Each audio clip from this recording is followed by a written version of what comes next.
Do you guys remember my client with hirsutism? Well, here she is looking great, guys. It's been a rocky road for us. Like, this is where we started, but we are happy. She's been consistent with her waxing, whether it's by me or in Jamaica. Clean. Now I'm using the Sexy Smooth Wax. My client here actually walked in. She wasn't booked. This is all that I had plugged in at the moment.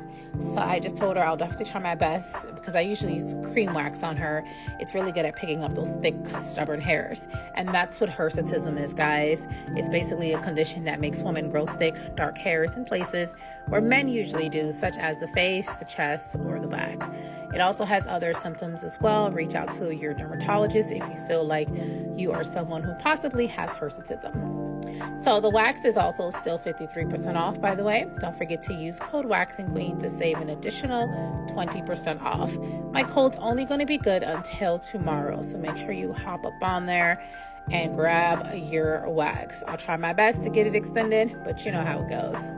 I'm doing opposite direction cleanup strips. I find that best when it comes to removing, these thick, coarse hairs when the client has hirsutism. And just try to apply lots of pressure. Don't be afraid that, it's someone's face. You may think you're hurting them.